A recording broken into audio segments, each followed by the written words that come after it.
Good afternoon and welcome to Lunch with Lynn. Hopefully you have grabbed a snack and you're ready to go. I appreciate you being here. This is our faculty webinar series specifically for our faculty who teach our pre-built online courses or pre-built land courses. Today's topic is personalizing your pre-built course, and while some of these topics, some of these tips and recommendations will be helpful for anyone who teaches an online course or a course that uses an LMS, like a web enhanced course. This topic is specifically helpful for those at our institution who are teaching our pre-built courses.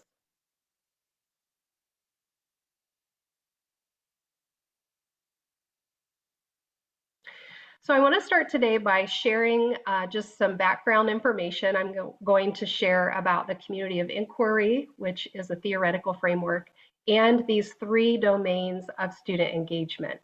When you think about any course, really, we have the student, and we have three types of engagement or three types of interaction that a student can experience. So the first one is student to student, and that's that peer interaction. We have student to content, which is the student either in pairs or in groups, but also interacting with content of some kind.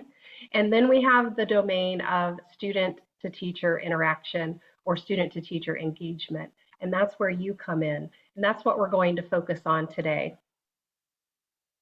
So to give a little bit of background, just a theoretical framework, I'm going to give a real high level view of this particular framework. It was first introduced by Garrison, Anderson, and Archer, and they found that the teacher plays a pretty critical role in the community of inquiry. Today we'll be talking about the community of inquiry in an online course and any course that really uses an LMS. So the community of framework, or COI, is a theoretical framework for the optimal design of online learning environments to support critical thinking, critical inquiry, and discourse among students and teachers. So at our institution, the course and content, the course navigation, the path through the learning has already been designed for you and provided for you and your students. But that's just one part of the online learning environment. You really do hold the keys to drive the creation of the other parts of the learning environment. When we build an online course, we work with a course writer who brings his or her personal and professional expertise and experience. And that's really what we use to help build the course. But when you teach it, you're adding another layer or another element of personalization to the course. You've been hired because of your experience and because of your expertise and because of your views on the particular content. And we really want to help you and encourage you to put that touch on the course because it just adds another element of engagement for the student. So just very briefly, I'm going to kind of zoom in to each of these, but just to give you a high level overview of this community of inquiry, we have the teacher plays an important role when it comes to cognitive presence. So the teacher, you serve in a cognitive presence manner. You also have a teaching presence, and there's also this affective presence. So as these elements or these types of presence exist in the course, and as you play your role, these can overlap. So there may be times where you are engaging students cognitively, but you're also showing a caring manner toward them, and that's where that cognitive and affective presence will overlap. When all three overlap in the middle, that's really creating an engaging educational experience for the student. So when you play a role in terms of your cognitive presence, this is where you are encouraging learners to construct and confirm meaning through reflection and discourse. So in an online course, this may be within discussion forums, within your grading, within one-on-one meetings with them, within emails and announcements. So there are a lot of different ways that you can engage with students cognitively and show you are there cognitively present to encourage them in that journey through the content. The teaching presence is the design, facilitation, and direction of cognitive and social processes for the achievement of both personal and educational value. So basically that means you are establishing your teaching presence, you're creating a learning experience for students to progress through the material, you're providing facilitation, support, and guidance. So where that cognitive presence was really focusing in on learning specific elements, focusing in on specific assignments or specific action steps or specific outcomes, this teaching presence is really about guiding the students through the course materials, helping them see the learning path that we've created for them. You're reinforcing some general key concepts and you're fostering engagement. Then one of my favorite domains is the affective domain, and this is where you show up as a caring faculty member. And our institution, that's a big part of what we do. We care for our students, we pray with our students, we ask our students how they're doing, we get to know them. So this is really where you are encouraging learners to project themselves socially and emotionally as real people within the course and communication mediums. So we're not just a list of names in the course. We're not just a roster of students. These are real, live, breathing and active people behind the screen, and you are one of those people too. And we want to make sure that we are helping you present that to your students. So you're really doing more than facilitating an online course. You're offering an educational experience. And that's really what I want to make clear today is that although you've been hired to teach a course that is really locked and loaded, ready to go, we want you to add your fingerprint to that course because you bring an element that no one else can bring. You are unique, and we want to make sure that that becomes part of the course. But how do we do this, right? And that's what we're here to talk about today. So the first thing is we want to see your face, your voice, your personality, your experience, and your expertise shared throughout the course. So you're unique, and you can offer our students a unique learning experience. Lots of institutions have access to the same resources we have access to.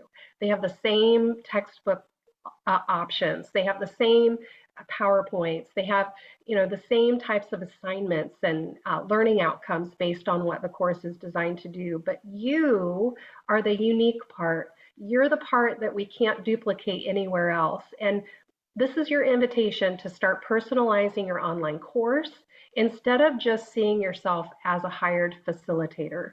We want you to see yourself as an integral part of the learning community and the learning environment and this student learning experience. So you probably already do a lot of things that engage your learners, like maybe replying in discussions, offering personalized grading feedback, and posting weekly announcements. But we invite you to personalize the course with your own personality, your own experience, your own expertise, your own face, your own voice, and that's what we're going to talk about today.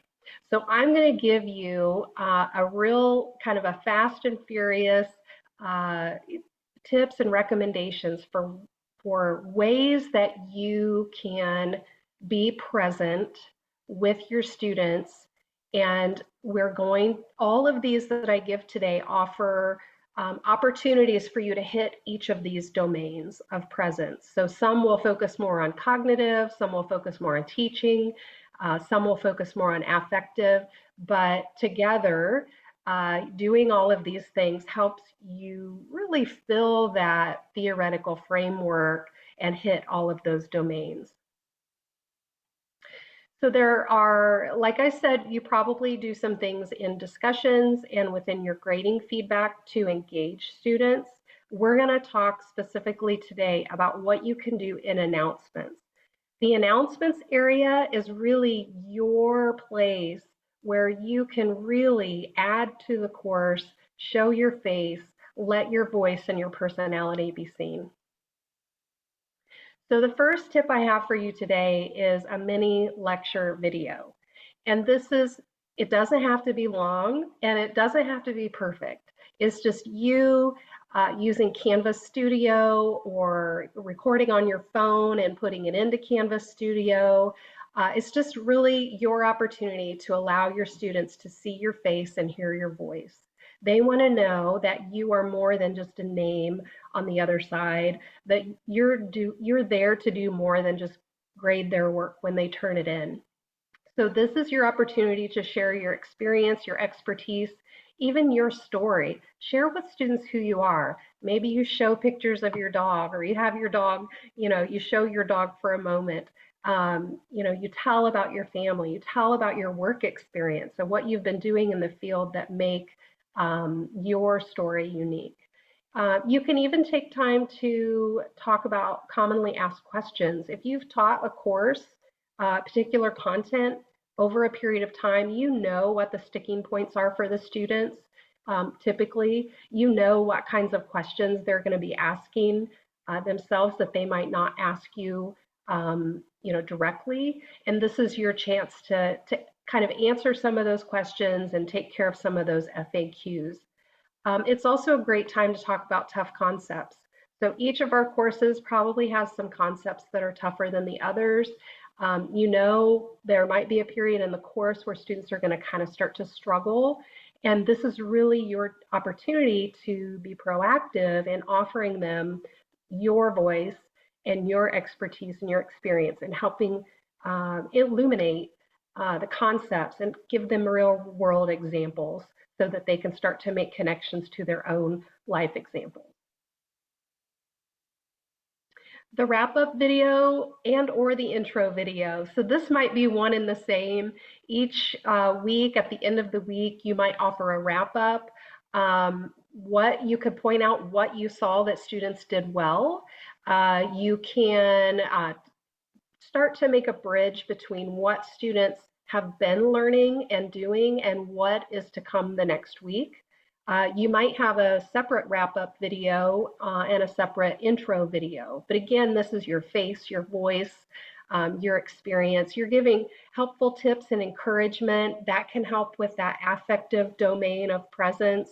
You're offering reminders and recommendations and an overview of the tasks and what to expect. And that's really that teaching presence. You're helping them navigate through everything that they're going to be doing that week. And you offer your real world experiences and engage them cognitively. And that helps you hit that cognitive domain. And of course, you can always offer a prayer for your students. That's helpful in showing the affective domain that you care. It helps you share your faith. And that's just a really great way to relate to your students and let them know that you care about them. Another option is to offer, I'm just calling them curated videos. So over the years, teaching content, teaching particular courses, you probably know of videos that might be helpful, supplemental to help engage students with the content, engage them cognitively and help them understand some of the tough concepts or even some of the foundational concepts that are involved within your content. So you might find videos on YouTube or Vimeo, and you can embed those right in the announcement. You don't even have to link out to them. You can actually place those right in your announcement. So when the student opens the announcement, they see the video, they can click play, and it's all right there in that one area. This is your opportunity to bring in additional expert voices. So the course writer who helped us develop the course, they've brought in their own voice. They've also brought in the voices of experts. In your experience, you may know of other experts or alternative perspectives that can help illuminate some of the concepts for students. This is a great opportunity to bring in some scenarios and cases and real world situations and examples and help students start to make connections to what they're seeing in their life around them at work and what they can expect to see within the field. And it can really help them better understand the material. Another opportunity for offering students supplemental materials is through links. And you can add items within an announcement and link out to those items. So it might be articles, blogs, websites, anything you find that might be helpful in telling the story of the content and the course maybe from a different perspective or in a different voice so that it might resonate with one student a little bit better than what was in the course. Now, a couple of things I'd like to say about this is that it's important to let students know that these are supplemental resources. So within our course, we have our need to know types of things, and we've built those into the course for you. But we all know that there are things within our courses and our content that would be nice to know or kind of that extra to know, that kind of icing on the cake in terms of content and information. We want to let students know that while it's not required that they go out and read the articles or the websites or the blogs that you've provided, it is helpful and it's supplemental to their learning.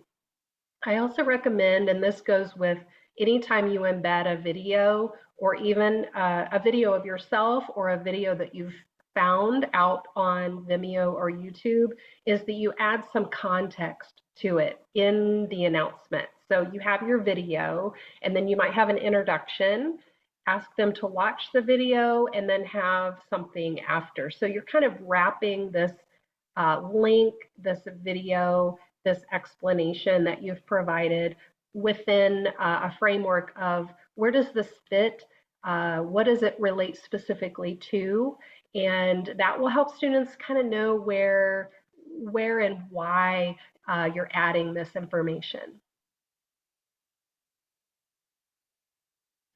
A real great way to engage with students and get their attention is through pictures. So this might be pictures related to your content. It could be just fun, motivational, inspiring pictures. It could be something to welcome them into the course or welcome them into the week. And you might have real world images, you might have illustrations, but really what you're doing is you're priming the learning. You're priming that pump, you're activating students' schema or their mental models, and you're putting you're giving life to information that lives likely in text form in your course. So when you're looking through your course content, think about what pictures or how can I give life to this information so that students can see it within the context of the real world. They have some sort of image in their mind as they're thinking about the content. So it can give information life. It could show your personality. Maybe it's just, this picture of you with a thumbs up or a picture you have found, like the one I've presented in this slide. It can give context to what you are discussing or what you're getting into this week. So great places to find free, open source, royalty-free images are Pixabay, Pexels, Unsplash, and Canva. So those are some really good sites for finding some photos that don't require citations. They're open source, meaning these artists have offered their material for free use.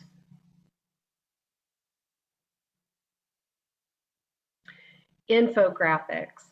So I'm a visual kind of gal. I like to see things in structures, and I like to see things and how they relate to each other. I'm a fan of color and images and those types of things. So one of the things you might think about adding are infographics. And basically an infographic is a way for you to prime the learning, organize the content, help students start to make those mental models of the week's content and how it all fits together. You might even have an infographic of the entire course and kind of how the various topics that are involved. And each week you present that infographic with the one section highlighted so students can kind of follow along visually where they are in the course. So it's basically just a visual representation. It could become a study tool. It's an opportunity for you to share your expertise. It's an opportunity to give context to the material and how it all relates to each other. And these, you may be looking at these infographics and saying, Lynn, there's no way, that's so creative. There's no way I could create that. These are literally plug and play in Canva. So if you don't have a free account with Canva yet, I encourage you to get a free account. When you go to Canva, you just simply search for infographic templates, and they give you hundreds of options. And then you just start. These that I included in this slide, I didn't do anything to them. It's simply a template. So I selected 3 templates that might give you examples of what infographics could look like. If I were to personalize these for my course, maybe my course is 4 strategies for effective communication. I can go in and just click on the text, change it, click in the box, and change each of those 4 items that it's offering. I can even click the images and select different images, but the structure or the template stays just like it is. I can also drag things around and make a lot of changes if I want, but I don't have to make many changes at all in order for it to be effective. So I encourage you to get a free account with Canva and check that out today. And the final item I'd like to talk about today is face-to-face connections.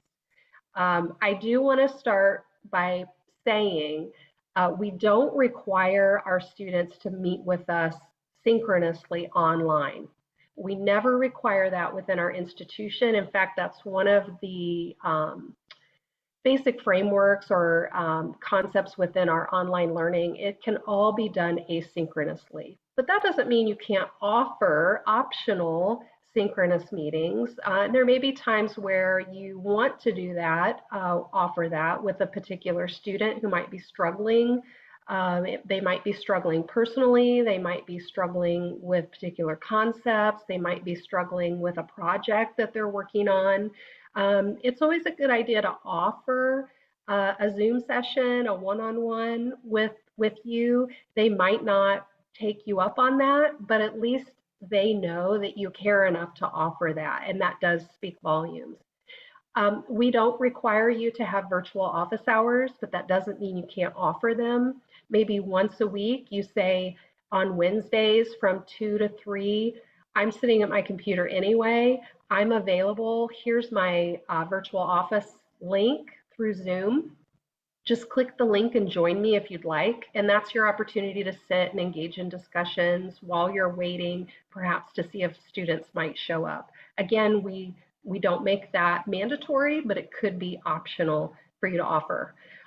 Virtual meet sessions, and this is basically where you offer your students an opportunity to come in with their peers, with you, and maybe you do some Q&A, you offer some encouragement and support, you recommend some helpful tips. Maybe they have a big project coming up week 4. So in week 3, you post an announcement and you say, hey, we have a big project coming up. I'm going to offer this optional open Zoom room Tuesday night at 6. Join me if you'd like. I'll be talking about your project that's coming up and how you might get started with that. Even if no one shows up, you can still present as though you have students in the room, record it, and then that's a nice video for the following week when they start to work on their project. This is an opportunity for you to share your experience and your expertise, things that you've seen in the field, talk about course concepts related to how they look in real life and what happens when those concepts are implemented. And again, you can do this through Zoom, and we just ask that you would make it clearly stated that it's optional for your students. So that's what I have to share with you today. I've talked about the mini lecture, the wrap-up video, intro videos, curated videos, links, pictures, infographics, virtual office hours, virtual meetings. So my question to you is, what will you start doing to personalize your pre-built course? You can use the chat to add any comments or questions. I have the chat pulled up, so I'll watch that. And while you put your comments and questions and maybe what you will do to start personalizing your course, I'd like to give a little plug for what we're doing next month in Lunch with Lynn. And that is a Canvas spotlight, and we will focus specifically on studio. So this goes nicely with what we talked about today, because I talked about videos and finding different things. So next month, I'm going to show you how to use Studio to create your own videos, splice things together, pull things apart, edit, do whatever you need to do for your videos in order to embed them into your announcements. And if you have any questions at all, let me know. One of our participants says, infographics for sure, plus intro and wrap-up videos. Thank you. Another says, create an intro video and check out Canva. Awesome. Well, thank you so much for joining me today. I sure hope you enjoyed it. If you have any questions or want any help or support with any of these things that I recommended today, just send me an email and I will be happy to meet with you via Zoom, walk you through anything that you might need help with. And God bless you, and we'll see you next month.